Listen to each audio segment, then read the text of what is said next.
Good morning, literature group. It's Mr. T, recording this down in New Orleans, continuing our great book, The Incredible Journey. You may recall that Mr. Longridge, who is the human star in the story, although we know that it won't be humans who play the major roles, that John Longridge is leaving for a hunting trip with his brother. And he believes he's leaving 2 dogs and a cat in the charge of the housekeeper, Mrs. Oakes. And as he set that up, one really important critical event happens that sets the whole story. And the author sets this up for you really well, and did in our last reading of chapter 1, where the note that Longridge leaves with instructions about where the pets are, the cat accidentally flicks one part of the note into the fireplace and destroys it. So what comes next makes for the incredible journey story. So let's get started on chapter 2. There was a slight mist when John Longridge rose early the following morning, having fought a losing battle for the middle of the bed with his uninvited bedfellow. Who do you think that was? He shaved and dressed quickly, watched the mist roll back over the fields and the early morning sun break through. It would be a perfect fall day, an Indian summer day, warm and mellow. Downstairs, he found the animals waiting patiently by the door for their morning run, and he let them out, then cooked, ate his solitary breakfast. He was out in the driveway loading up his car when the dog and the cat returned from the field. He fetched some biscuits for them, and they lay by the wall of the house in the early sun, watching him. He threw the last items into the back of the car, thankful that he had already packed his guns and the hunting equipment before the Labrador had seen them, then walked over and patted his head, the heads of his audience one by one. You guys might want to do a little research on what a Labrador is, because that'll tell you a lot about Luath, the dog, who is Mr. Aldridge's Labrador. Be good, he said. Mrs. Oates will be here soon. Goodbye, Louth, he said to the Labrador. I wish I could have taken you with me, but there wouldn't be room in the canoe for the 3 of us. He put his hand under the dog's soft muzzle. The golden brown eyes looked steadily into his, and then the dog did an unexpected thing.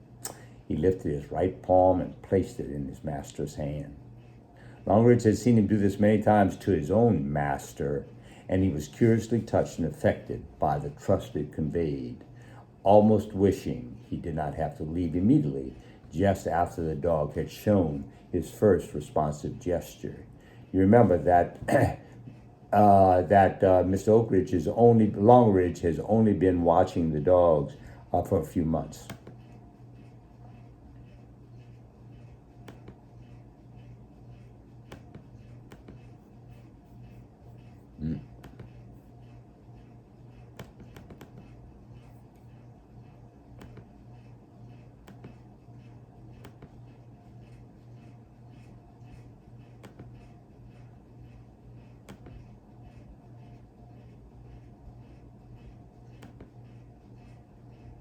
I'm sorry, I had a technical difficulty.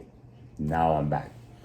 He looked at his watch and realized he was already late. He had no worries about leaving the animals alone outside, as they had never attempted to stray beyond the large garden and the adjacent fields, and they could return inside the house if they wished, for the kitchen door was the kind that closed slowly on a spring.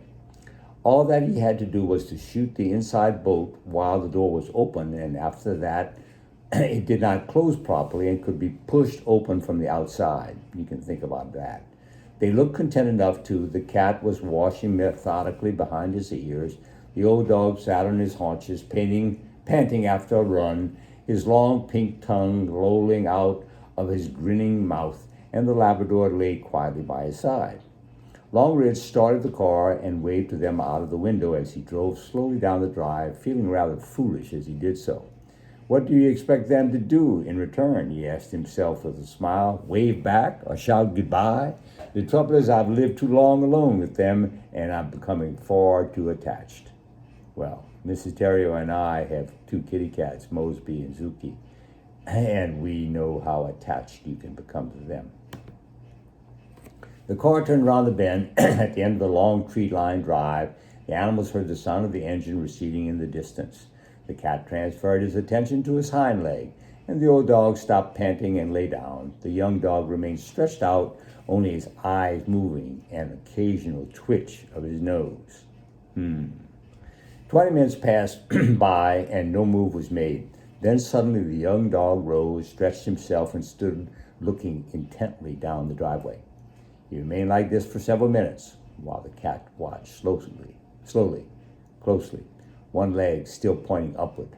Then slowly the Labrador walked down the driveway and stood in the curve, looking back as though inviting the others to come along. The old dog rose too, now somewhat stiffy, and followed.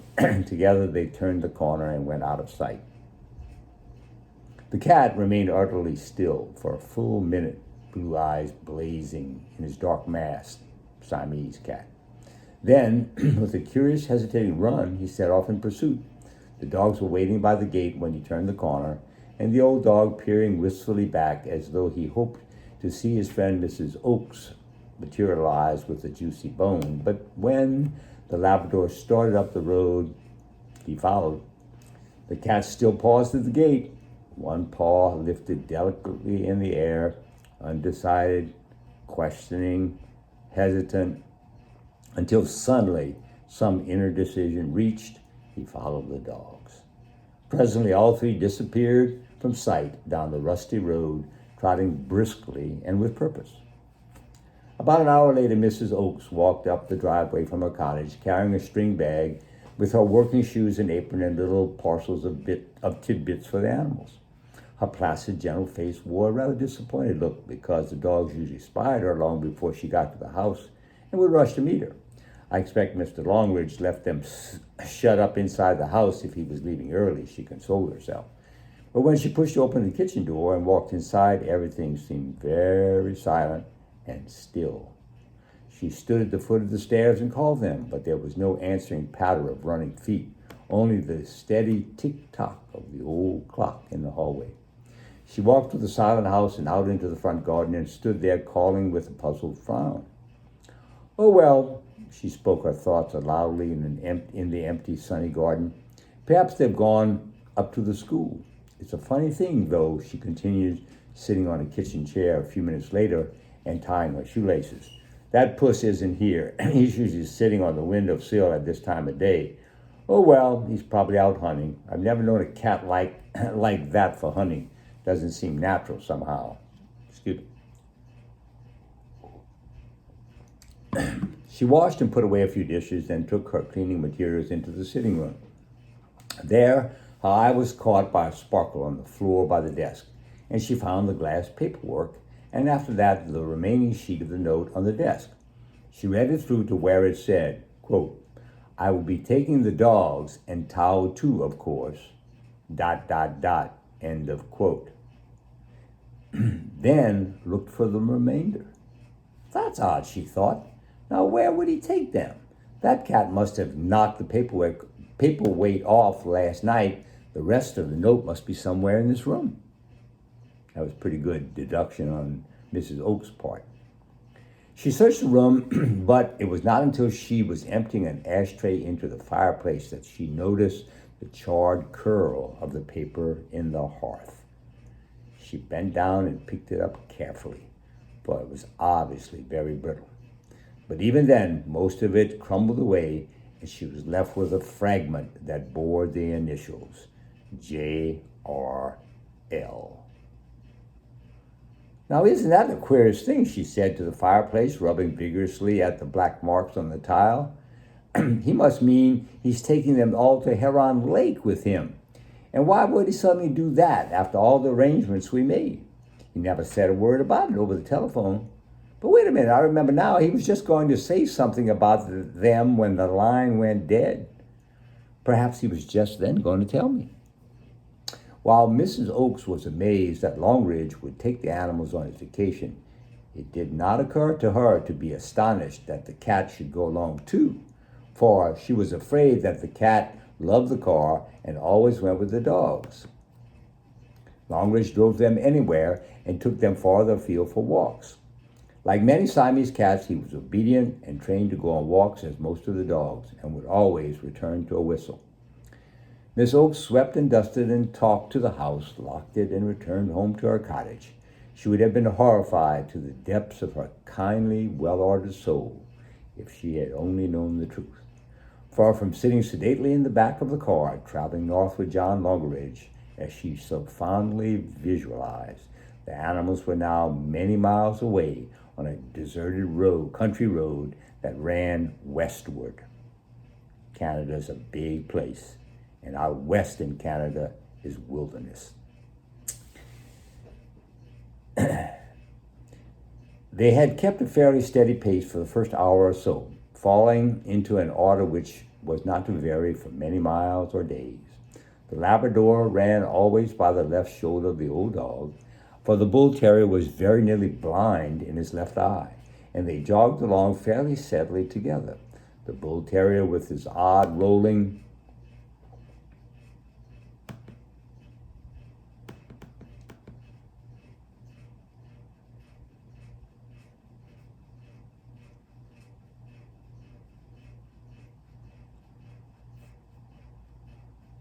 technical difficulties.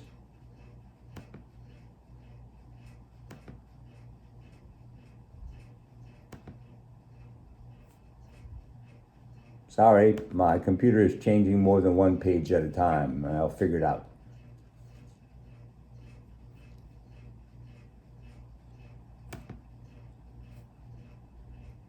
So the bull terrier, with his odd, rolling, sailor-like gait, and the Labrador in a slow lope. Some 10 yards behind came the cat, whose attention was frequently distracted when he would stop for a few minutes and then catch up again. But in between these halts, he ran swiftly and steadily, his long, slim body and tail low to the ground. Oh, how well I know that run.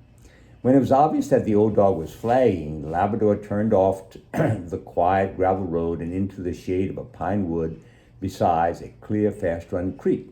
The old dog drank deeply, standing up to his chest in the cold water. The cat picked his way delicately to the edge of an overhanging rock. Afterwards, they rested in the deep pine needles under the trees, the terrier panting heavily with his eyes half closed, and the cat busy with his eternal washings. They lay there for nearly an hour until the sun struck through the branches above them. The young dog rose and stretched and then walked out towards the road. The old dog rose too, stiff-legged, his head low. He walked towards the waiting Labrador, limping slightly and wagging his tail at the cat, who suddenly danced into a patch of sunlight, struck at a drifting leaf.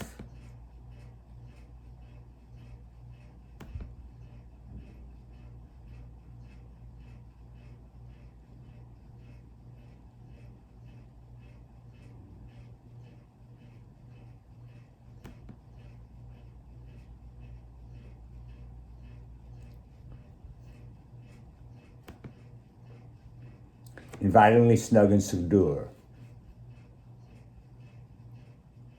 The old dog stood for a minute, his heavy head hanging and his tired body swaying slightly. And then,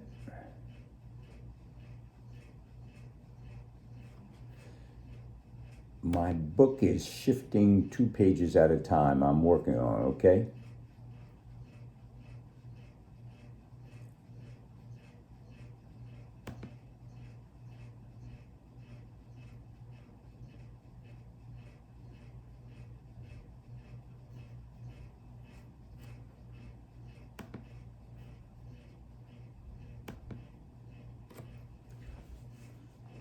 So this is Tao the cat. He ran straight at the dog, swerving at the last moment and suddenly sitting down again. They trotted steadily on all that afternoon, mostly traveling on the grassy verge at the side of a quiet country road, sometimes in the low, overgrown ditch that ran alongside, if the acute hearing of the young dog warned them of an approaching car. By the time the afternoon sun lay in long, barred shadows across the road, the cat was still traveling in smooth, swift bursts, and the young dog was comparatively fresh. But the old dog was very weary, and his pace had dropped to a limping walk. They turned off the road into the bushes at the side and walked slowly through a clearing of trees pushing their way through the tangled undergrowth at the far end. They came out upon a small open place where a giant spruce had crashed to the ground and left a hollow where the roots had been, filled now with drifted, dry leaves and spruce needles. You guys know, going into the woods by the playground at MAB, there's a lot of those old spruce trees that have been knocked over by the wind, and the root ball has ripped up and left a hole in the woods. We've seen that when we go back hiking in the woods and fields with water, but then when it dries up, it has leaves in it. So that's the place they found. Sounds like a pretty good place to spend the night for the wandering animals. The late afternoon slanted through the branches overhead, and it looked invitingly snug and secure. The old dog stood for a minute, his heavy head hanging, and his tired body swaying slightly, and lay down on his side in the hollow. The cat, after a good deal of wary observation, made a little hollow among the spruce needles and curled around in it, purring softly. The young dog disappeared into the undergrowth and reappeared presently, his smooth coat dripping with water, to lie down a little away apart from the others. The old dog continued to pant exhaustedly for a long time, one hind leg shaking badly, until his eyes closed at last, the labored breaths came further and further apart, and he was sleeping, still, save for an occasional long shudder. Later on, when the darkness fell, the young dog moved over and stretched out closely at his side. The cat stalked over to lie between his paws, and so warmed and comforted by their closeness, the old dog slept, momentarily unconscious of his aching, tired body or his hunger. What a great sentence. Try and visualize that. This writer has descriptive powers. I'll read it again. Later on, when the darkness fell, the young dog moved over and stretched out closely at his side, and the cat stalked over to lie between his paws. And so, warmed and comforted by their closeness, the old dog slept, momentarily unconscious of his aching, tired body or his hunger. Great writing. In the nearby hills, a timber wolf howled mournfully. Owls called and answered.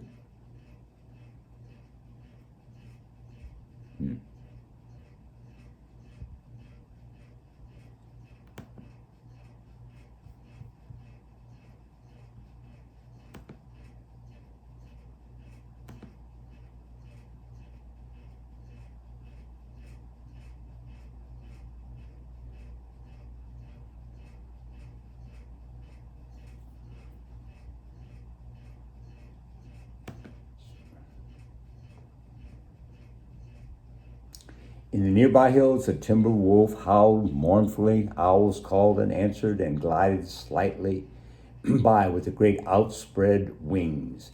And there were faint whispers of movement and small rustling noises around all night long. Once, an eerie wail like a baby's crying woke the old dog and brought him shivering and whining to his feet. But it was only a porcupine who scrambled noisily and clumsily down a nearby tree trunk and waddled away, still crying softly. When he lay down again, the cat was gone from his side, another small night hunter, slipping through the unquieted shadows that froze to stillness at his passing. The young dog slept in fitful, uneasy starts, his muscles twitching, constantly lifting his head and growling softly. Once he sprang to his feet with a full-throated roar, which brought a sudden splash in the distance and then silence. And who knows what else unknown, unseen, unheard passed through his mind to disturb him further. Only one thing was clear and certain, that at all cost he was going home. Home to his own beloved master. Home, he knew, lay to the west. His instinct told him so, but he could not leave the other two, so somehow he must take them with him all the way. So they're sleeping at night in the deep woods. I don't know how many of you have ever been out in the deep woods, but particularly in the tropical locations, and this is up in the north in the temperate forest, there are lots of animals that are nocturnal, that are out hunting at night. So the noises that they would hear and that the author described, you can kind of imagine them. This is the end of chapter 2, and I'll see you guys next week for literature and chapter 3 of The Incredible Journey. Take care, guys.